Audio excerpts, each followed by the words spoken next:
El reloj de mi madre, de Paul Auster. Era un Elgin de 17 rubíes, con tapa de resorte, que mi madre había comprado antes de casarse, en septiembre de 1916. Era un reloj típico de la época, funcional y a la vez decorativo, y una joya muy preciada para una mujer de entonces.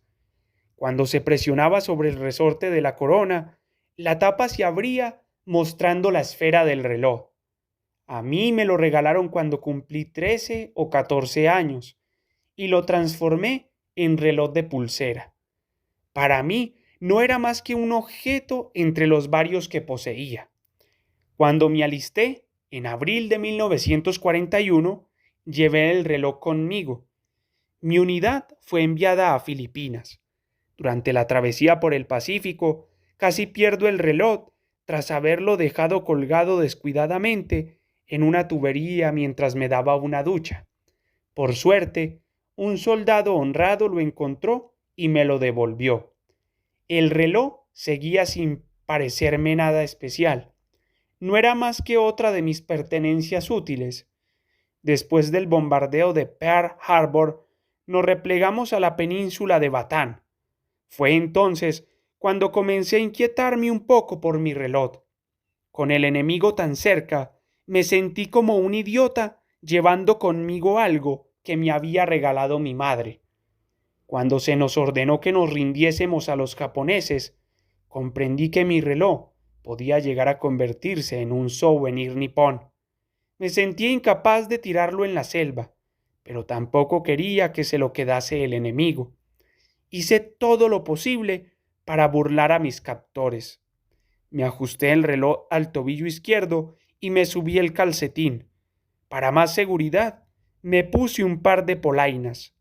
Lo que todavía no sabía era que acababa de comenzar el juego de esconder el reloj y que éste habría de durar 34 meses.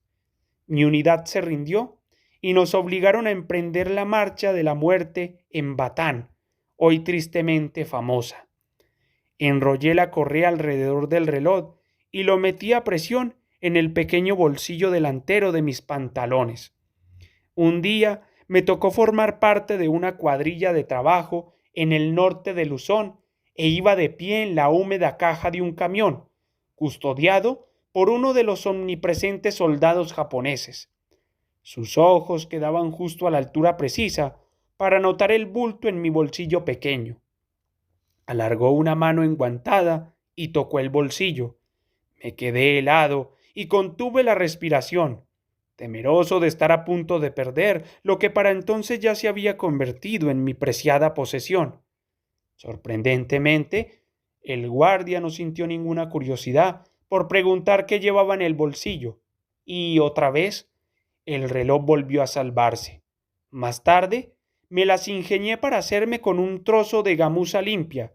Envolví en ella el reloj y lo guardé en el bolsillo de la camisa. A pesar de lo empapado que pude llegar a estar, mi reloj se mantuvo siempre seco y a salvo. El destacamento de trabajo duró unos 70 días.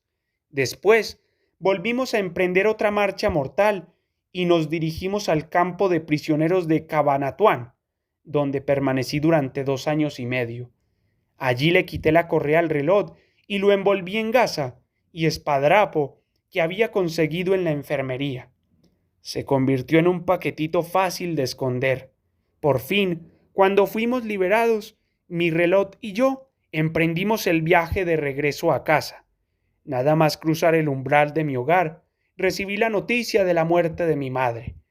En ese momento, su reloj, que se había convertido en recordatorio de mi propia supervivencia, pasó a ser también un recordatorio de su vida. Hice restaurar el reloj para que recobrara su estado original y compré una cadena idéntica a la antigua. El reloj de mi madre volvió a ser un delicado relicario de dama. Se lo regalé a mi mujer. Más adelante supe que mi hermano todavía tenía la cadena original. Cuando se enteró de que yo había hecho restaurar el reloj, me la regaló. Hoy, 84 años después de haberlo comprado mi madre, mi hija usa el reloj. Todavía sigue funcionando. Raymond Barrett, Saginaw, Michigan.